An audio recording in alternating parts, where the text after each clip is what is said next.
we made the right choice to come inside. And right on cue, let me tell you about our tradition at SpaceDrafts. We are next to an active train line, so when the train comes, we say choo-choo!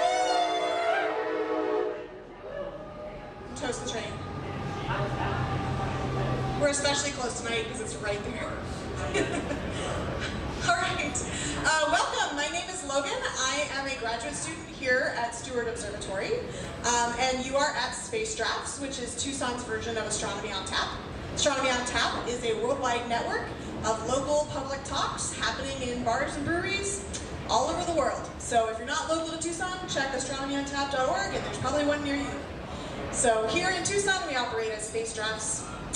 And tonight we have two lovely speakers for you. First up, we have Tanner, who will be talking about dynamical manifolds, which is very brave of him to talk about orbital dynamics, but there he is. And then following Tanner's talk, we will have a 20-minute intermission. And then we will have a talk on SMASHTROIDS by Allison. So, what else are we talking about? Oh, in the back we have merch for sale. We have stickers, posters, pint glasses, buttons. Please check out the pool table in the back for our wonderful merch. Unfortunately, we only take cash at this time. And what else are we talking about? Train, we talked about that. I think that's everything. I forgot my notes. So, with that, without further ado, let's give a round of applause. Oh, I forgot. During your talks, I knew there was something I was going to forget. During the talks, there will be some trivia questions. When they pop up, please raise your hand. Speaker will call on you, and you can win one of our lovely prizes in the back, which is some posters. There's postcards. There's some bags. There's some pretty sweet swag back there for trivia winners. So, without further ado, I would like to introduce Tanner, and let's give a round of applause.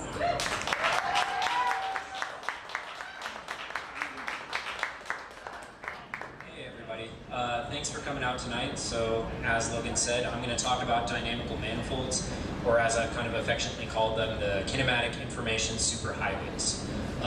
So, there's actually an example of that on the background of this slide. This is a system of my own design. So, I won't just be talking about orbital dynamics. If you're not familiar with that, this is part of all natural systems. But we'll get to that later. First, we want to say, I forgot, point it over here. Nope, still no. There we go. What are dynamical manifolds? So if you were to ask Henry Poincaré, he would say they're the level set of a continuously differentiable function between Euclidean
x dot, if you're not familiar with this notation. If you are, you know that's the derivative. We usually talk about the speed. But if you're not, don't worry about it. That's not really that important for this talk. Just know that any variable with a dot over it means we're talking about how that variable changes over time. And that's going to describe the motion, or in this context, the equations of motion. So next thing we need to talk about is the phase space. and degrees of freedom. So if you have any amount of STEM background, you're probably familiar with the concept of degrees of freedom. One thing you don't know is that all of you probably have a slightly different idea of what degrees of freedom are, because that's something we can't really agree on in the scientific community, and it depends, as with all things. So in this context, your phase space is where all the possible states of any given system lie, right? And so they're made up, they're hyperplanes, they're made up of your configuration space, your position, and your momentum space, or your velocity. Your degrees of freedom in this context are the number of parameters that are necessary to uniquely describe the state of a system and its evolution. That's the part that's a little different from most other contexts. So herein we're going to talk about the degrees of freedom as the dimensionality of that phase space. So to explain this, we'll go through an example. Every dynamicist's favorite toy example is small oscillations of a pendulum. So you have a pendulum, it swings backwards and forwards, and so it has what we call one-dimensional motion. Well, technically its motion is constrained to what we call the S1 circle group, so it's sort of half a dimension, but that's not important. We're going to call it one dimension for right now. So it goes backwards and forwards, but if you're used to thinking about things in terms of orbits or gravity, you might say, yeah, that has 1 degree of freedom because it's constrained to move like this, gravity moves it. If you start from the same position, it's always going to do the same path. But that's where we differ. We're not talking about gravity. Nobody mentioned gravity here or masses. We're just talking about the equation of motion.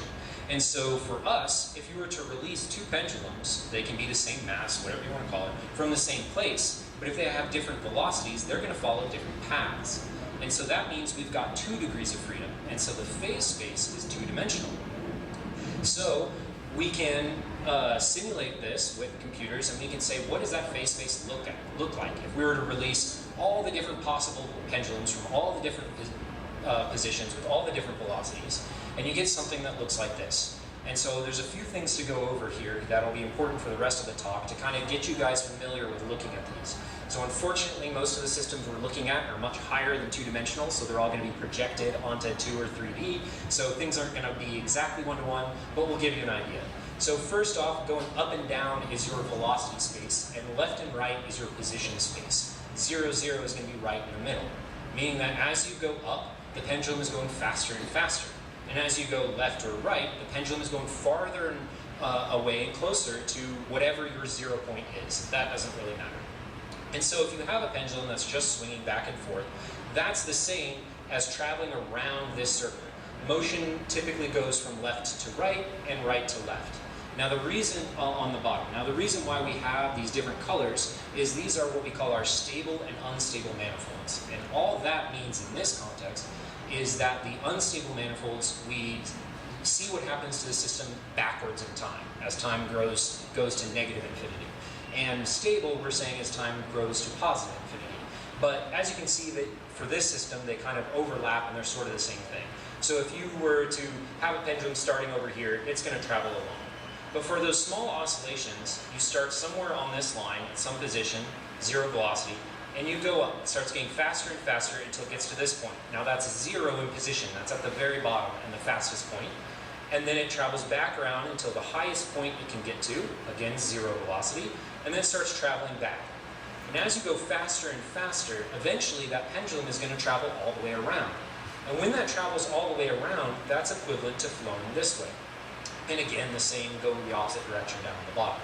Now there's a special place between these that kind of creates an X that's not really shown here, but it's in this empty space. We call that the separatrix. Now you can't actually go, solutions can't go past separatrix. That's the equivalent of if you started a pendulum at the very top, knocked it precisely so it turns back around to being at the very top, but not any further. Now you can start on either side of that and continue on, and this is analogous to a lot of natural systems. This is the same as if you have 2 rivers that are cross-flowing, you're going to get eddies, or it's also analogous in a lot of in a lot of celestial dynamics. That's why it's every dynamicist's favorite problem. There's a lot of natural applications to it.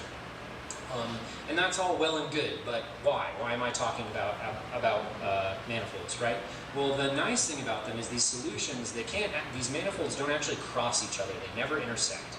And so what that means is that if you can, at any point, if you're thinking natural systems again, if you can at any point share a state, meaning the position and velocity, at the right time with any of these manifolds, you're going to follow that manifold for all time.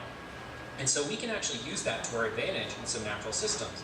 And so to tie that to something you guys might be more familiar with, to this space crowd, we're now going to look at a slightly different plot. So in this case, these blue curves, and the resolution is not quite there to fully see it, but you'll get the idea.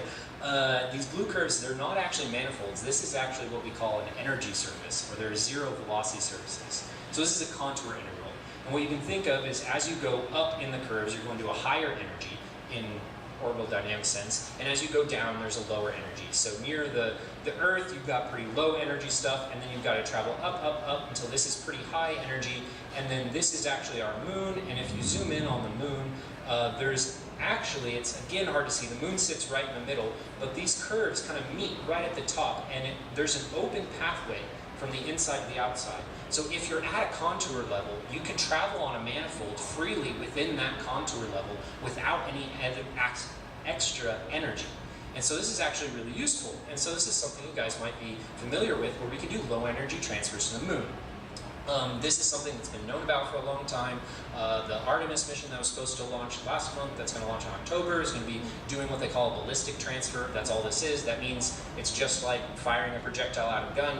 Allegedly, you fire and forget it's following a path and it goes all the way to the moon. And so you can get more or less free transfers. Now in reality, these are purely mathematical constructs, so you have to be exact, and we can't be exact. So you can get close, but a lot of these systems are what we call chaotic, which means just because you start close together doesn't mean you finish close together, and you can be quite different in a different place in the solar system than you really want to be. And so you have to do what we call trajectory correction maneuvers to actually follow these manifolds. And so this red curve is an example of one of them. This is actually an unstable manifold, but that doesn't really matter. We started somewhere here, and you can follow it around. And this is in a weird projected space because these curves exist in 6-dimensional space. So it's projected onto 2-dimensional space, so it looks kind of fun as a star. That's not what you're really doing. And you can actually take them back all the way till they intersect with the Earth, or a low Earth orbit, parking orbit. And so all you need to do is expend the energy it takes to get onto that manifold at the right time, and you will follow it all the way to the moon.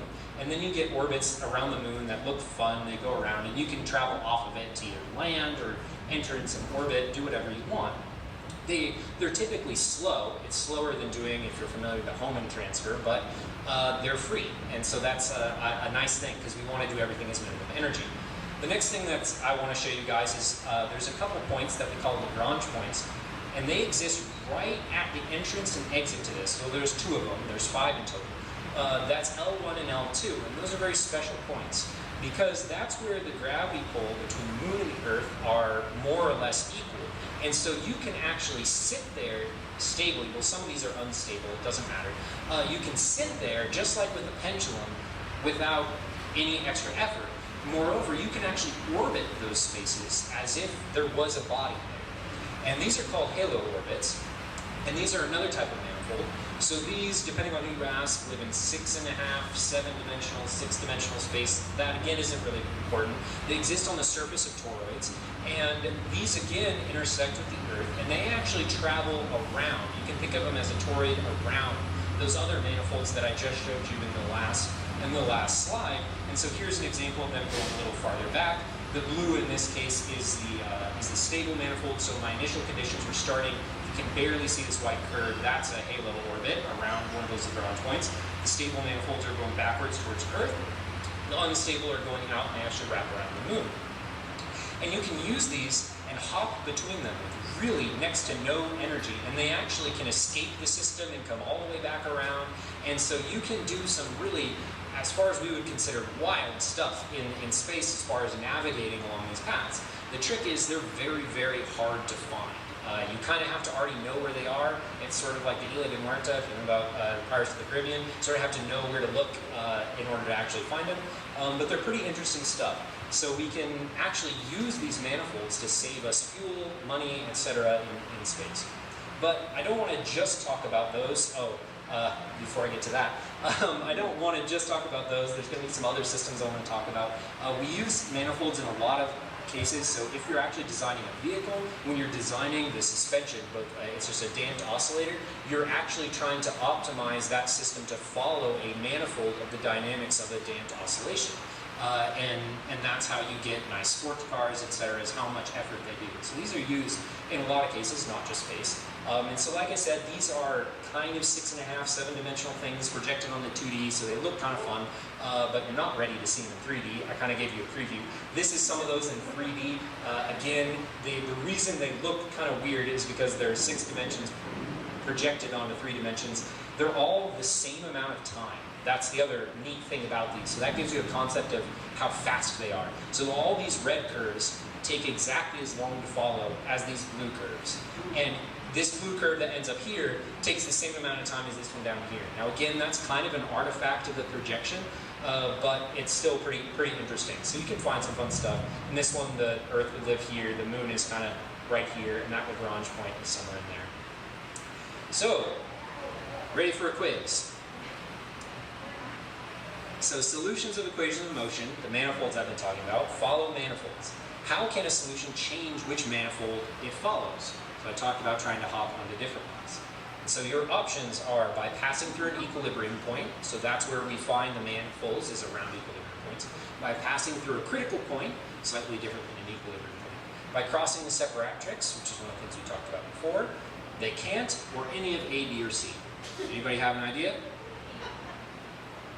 Way in the back. A, equilibrium point. Not quite. Any other guess?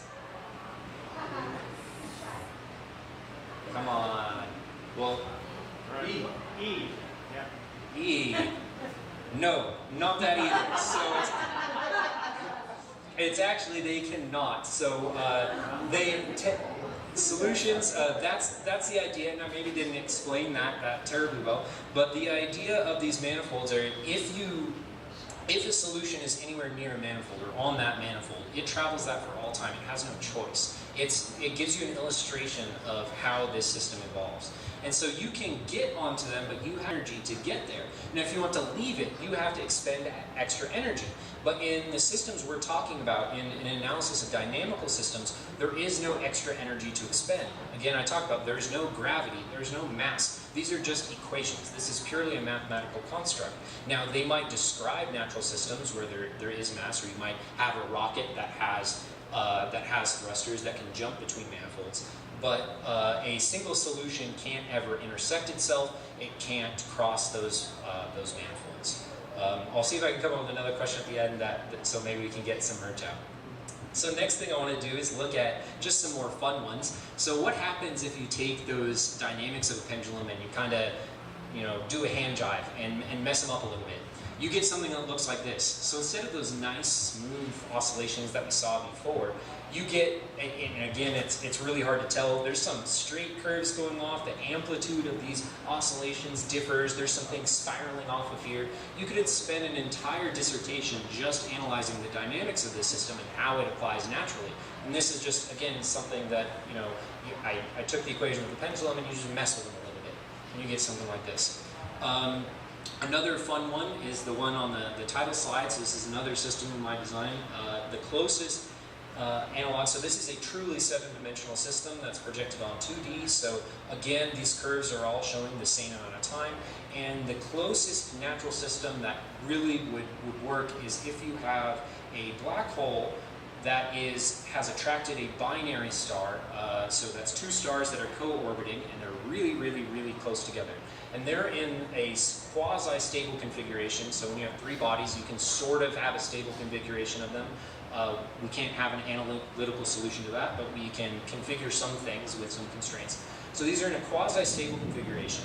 And what we have is the red curves are unstable, so initial conditions started on this plus, and the ones going backwards in time go flying out that way. So that means if you started anywhere out here, you're coming in here. Now some of that stuff gets worked the curvature is really strong, as you'd expect around a black hole. Some of them can actually orbit, so this is one thing we're going to talk about a little later, is that there are stable orbits of black holes. Not many of them actually collide into it. Out of all these systems, there's maybe, it's hard to say because they are going into an equilibrium point where you can't really track trajectories, but there's only a handful out of all these. Most of them either get actually ejected out of the system, which is what happens quite often with black holes, and go off on these hyperbolic trajectories, or they enter some kind of orbit. But none of the conditions we considered at least, actually entered into orbit of either of these binary systems. To give you an idea of the speed of these systems, so the distance between this black hole and this star, I don't remember, it's I think several hundred AU, so the size of our solar system. These trajectories are about a few seconds, I think, if I remember correctly. So these things are going really fast. And that's it's a fun system. I don't have this one in 3D, but it's a pretty interesting one. Next thing, how many of you have seen some illustration like this when you're talking about gravity, or using it to explain like, oh, planets going around, or those little coin things that take the coin, and like, that's what a black hole looks like. You guys ever seen that? Right, well, they're dumb. They're a really, really bad way of explaining gravity. There's someone who learned maybe what the gravitational potential was, and they're like, that's how gravity works. But it's not quite. So that's sort of the shape of gravitational potential, but you can imagine what happens. So sure, there's some orbits, but what happens if you get inside the surface? Is the idea that you go underneath the Earth? What the hell is that? That's not what happens. This is, again, these are six-dimensional things that they actually projected onto the surface of a two-dimensional toroid or something, and it's not quite right. If you're actually to integrate these equations of motion with manifolds, you get something that looks like this. It's pretty cool. It's like a tornado. There are some stable orbits, and as you get closer, you get sucked downwards. But at the body, this would be a black hole. The black hole would be somewhere in the middle, but that's nonsense. That's not what it looks like. If you want to integrate the equations of motion around a black hole, you get something that looks like this. It's pretty different, right? Because it's a three-dimensional pull. It doesn't, if you're on the plane of the equator of these bodies, they don't just pull you linearly in. They don't pull you down. These are, it's contracting your space-time in a three-dimensional sense. So it's pulling from everywhere. So we started some initial conditions over here, some that were flat. And so this would be a full sphere, but for the sake of visibility, I only did them in a few places. Again, stable and unstable manifolds. And if you got rid of a couple of these and looked kind of orthogonal to this tilted plane, meaning that we were looking down like that, that would look like this. And so this exclusion region, the region where you don't see anything, that's actually near the event horizon. Now, up until Stephen Hawking's last paper that was actually published posthumously just before my last one, which is on black holes, we didn't really have a way of tracking a particle across an event horizon, because event horizons were pretty well disputed at the point, whether something could cross it, whether you could get something back. But the paper that was put out actually did sort of hypothesize how a particle could cross. I didn't want to melt my computer, so I didn't simulate that. But I did start initial conditions outside and inside. Yes, there are stable orbits inside of the event horizon of a black hole. Now, they're really, really tight and going really, really fast, and some of them do start to spiral down depending on the initial conditions. So that's what's going on here. These are really tight spirals. This is one. This is really close to a black hole. This is, I believe, one or two particles going for, again, a couple seconds, going around many, many, many times. They're going really, really fast because they're close. But as you see, nothing here is actually crossing the event horizon. You can have stable orbits all the way up to it. But this is more what it looks like. And again, this is a six-dimensional thing projected down onto 2 dimensions, so it's kind of hard. You have to sort of, twist your mind to think about it.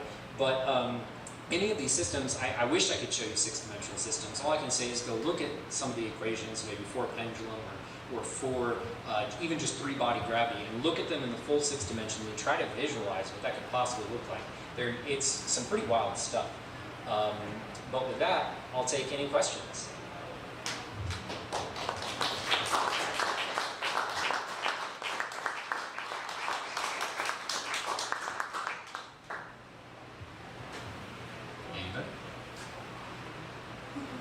Thank you guys very much.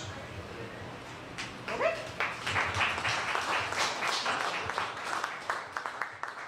Thank you so much, Tanner. All right. Oh, was there a question in the back? No? Yeah. Okay.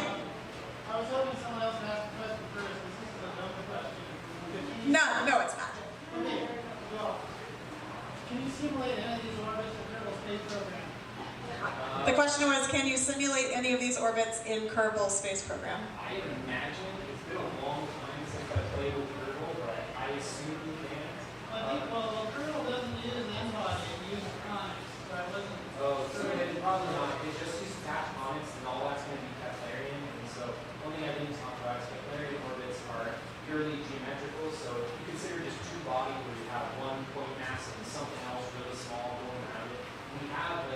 exact solution to that, analytical solution, because that can be derived either through calculus, which is what Newton did, but he actually got to that with geometry, because calculus is physics. And so all of that's geometrical. Those are kind of what Keplerian orbits are. If you have proper integrators or things. So you can do stuff that's close, but not really quite. If you are interested in playing around with a graphical tool that's fairly easy, it's called General Mission Analysis Tool. It's what NASA now uses for their trajectory design. It's actually written in part by a local Harold Thomas. But it's free and online, and it's pretty fun to do. Fantastic. All right, thank you. Okay. Well, with that, it is 8 o'clock, and so we will have a 20-minute intermission. So we will come back at 8:20 with Alison McGraw's talk. During the intermission, please feel free to go grab some more beers, check out our merch table, check out our giveaways table, and find what you could win during the next talk. See you at 8. 8:20.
Thank you Borderlands, thank you SpaceDrafts, thank you virtual humans afar. I'm Allison McGraw.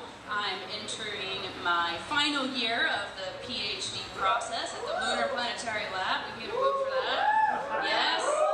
Yes, let's get a woo for the Lunar Planetary Lab being the first planetary science department on Earth and possibly the solar system. Yes, yes, yes. We crank out many PhD scientists. I'm one of those many, which is pretty cool. It's a really special place, as you guys can see around Tucson. And I'm also here tonight on behalf of the Art of Planetary Science, presenting you SMASHTROIDS. So we're gonna take a little bit of a journey to the asteroid belt and learn what happens there. You're gonna help me smash these asteroids and you're gonna help me put them back together, just like my research. And so the Art of Planetary Science is graduate, student operated and run since 2013. And this is in our home department of the Lunar and Planetary Lab. We showcase the beauty and the elegance of our solar system and beyond. And we do this all in our atrium. And we take over the entire department. It's a really cool, the largest outreach event that we have in our planetary science department. And the theme for the 2023 show is Big Worlds, Small Worlds. I'm taking you to the small worlds today of our solar system. In fact, we call asteroids small bodies. Go figure there. And the gallery is going to be open February 17th to 19th in 2023. And submissions are open currently. So that's why I hope to submit the work we do tonight as an art piece that you can go then look at during the showcase when it's open in our atrium. And submissions are open until the 16th of December. So we've got plenty of time to make really cool space art. We accept data art where we try to get scientists and engineers to explain and show the data that they do jargon-free, by showing it through art, and then also the large category of fine art where you could submit anything and everything under the sun and any sun in the universe you want to. And so if you want to submit with me and be a part of these SMASHTROIDS, I'll just have you sign your name on a piece of paper at the end of the night, and you can be on a very long co-author list, like we like to do with scientists, where you can be one of the etols with me. And I'll teach you tonight about carbonaceous asteroids, the silicate asteroids, and the metal asteroids, the three main type of asteroids in our solar system. And I've got some loose representations of those for you to smash with me. And so asteroids are cosmic puzzles. They are bits and fragments of pieces that eventually arrive down here to Earth, left for us to put the pieces back together. And when you see a fireball in the sky, you see something shooting up, it lights up your eyes, you see it for a few seconds, you might call it a falling star, but it's not a star at all, right? You're really concerned with gravity of stars are falling out of the sky.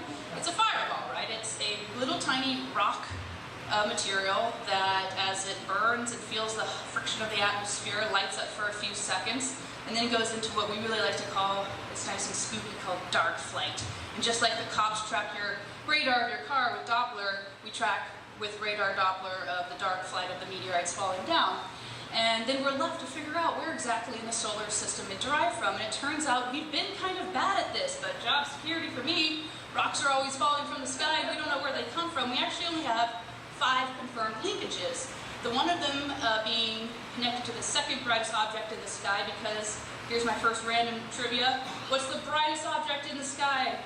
The sun. Oh, okay, well you all can have some chocolate rocks. I brought some chocolate rocks for you to enjoy. Okay, the second brightest object in the sky is the moon. And we actually didn't know that we had pieces of the moon for quite some time until we finally sent humans to the moon during the Apollo era. Once upon a time when we sent humans to the moon, they brought back some of that lunar rock, and it matched meteorites, and it matched a specific group of meteorites, which we then realized, oh, we had a chunk of the moon down here on Earth.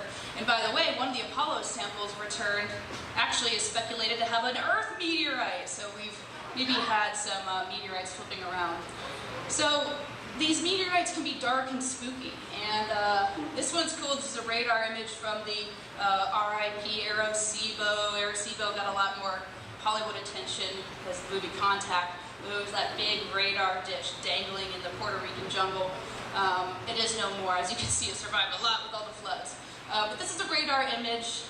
This is pinging back and forth with radar waves, and it builds up an image. And it just so happens to be that these two impact craters, it seems, looks like spooky skeleton eyes.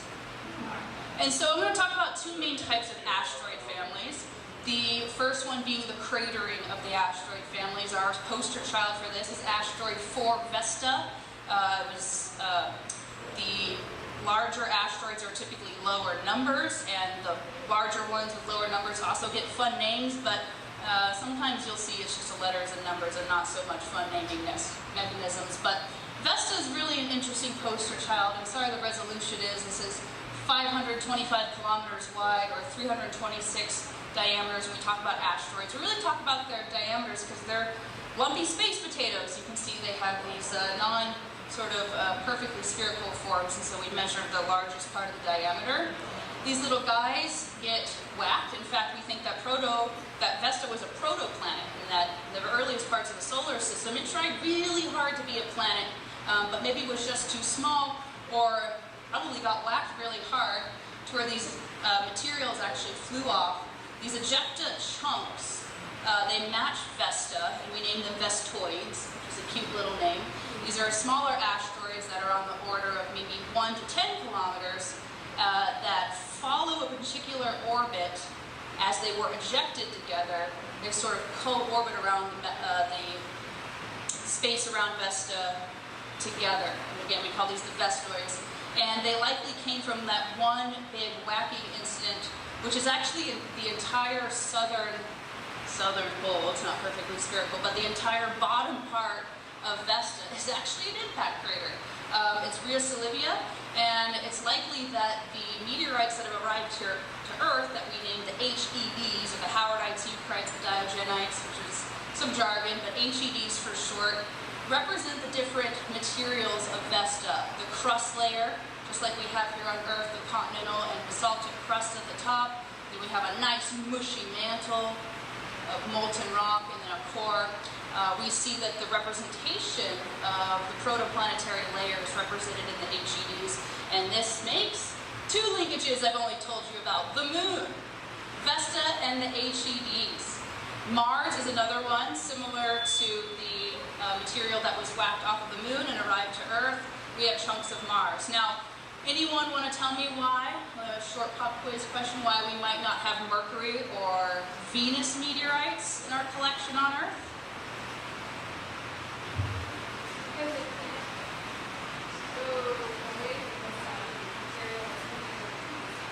Yes, can't go in, or rather only falls in and can't get thrown back out. So Mercury and Venus are in between us and the sun. It's also the reason why you see Mercury and Venus in phases. Anything that passes between us and the sun, you see in phases. And also it's really hard to kick stuff. You can think about some of those manifolds, things just don't really go far out. So unfortunately no Mercury or no Venus meteorites, but all the more reason to go there, right? Now the collisional families is where I live with my research, and this is in GIF, or sometimes we like to call them cartoons in science, and they're not really cartoons at all. Although I was trying to take a cartoon approach for you tonight. This is your betas and a little tiny binary moon Keta. And this is likely a collisional product where we have this small binary asteroid orbiting around the main. The diameter here is 68 kilometers or 42 miles. This is actual imagery. It's kind of hard to get direct optical images of asteroids. They're pretty small and some are not so bright, as we'll learn. This is actually a Hubble Space Telescope image, so maybe we should convince everyone to take a James Webb and do a side-by-side, right? It'd be really cool to start imaging some of these asteroids. And actually, I hope to use James Webb in the not-too-distant future to look at more smaller asteroids, kind of that update to Hubble. But these are a direct result of a catastrophic collision where we have an original asteroid or parent body catastrophically disrupted over 50% threshold. And so this image that I have depicted here, you can see a smattering of materials out from a main parent body. And these asteroid family fragments, they follow the same orbital trajectory around the sun. And so when we use a telescope to observe them, they're all generally in the same portion of the sky, co-orbiting about the sun together. And the main effects, besides just being gravitationally attracted to the sun, is Jupiter and Saturn. I know everyone gives Mercury all of the strife, but really Jupiter dominates along with the sun in the solar system. And in fact, the research study is this collisional family named the Gefion asteroid family. This has been my PhD work. It's also funded by NASA. Thank you all for paying your tax dollars as you pay me to look at these asteroids. And I get to use a telescope on Mauna Kea called the NASA Infrared Telescope Facility, or the IRTF. And it's one of the only ground-based infrared telescopes because water vapor, speaking of water vapor above our heads, infrared light absorbs that water vapor, and so it's hard for us to look at our watery atmosphere. We like our watery atmosphere, so really what I want to do is put telescopes in space like James Webb and the infrared. But that NASA telescope that I use is actually NASA's only ground-based telescope, as you kind of maybe been alluded to. They're mostly in space, so IRTF is a really special place. And you're really in a government program when you've got acronyms and acronyms, all right? So I'm funded through NASA. This is a graduate fellowship. It is the Future Investigators in NASA, Earth, Space, Science, and Technology, or the finest. So again, thank you for paying your NASA tax dollars. If you really want to read about my specific work, I actually just got published in the monthly notices of the Royal Astronomical Society, and you can check out that publication or come to my defense in May. Thank you. I'll take the accolades when they come. So the metal types, I want to describe the three main asteroid types. We're going to start in the core, or what we think would be a core at least, with this sort of metal iron, this nickel iron metal alloy, which makes up these M types or metal types that we see. 21 Lutetia is a quite large, it's 100 diameters. We also have 16 Psyche, which is 220 kilometers wide. And I really love this one, 216 Cleopatra. If you're a dog person, hopefully you'll like this too. This one really shows that it's been whacked around, right? I mean, it just doesn't, but which is kind of cool. There's space with a full structure of iron. They named the spacecraft Psyche. It's confusing. Psyche's going Psyche. I didn't put the launch date because it was just pushed back, so I won't. Lots to be said. So if anyone wants to come up, I've got a nice iron core here.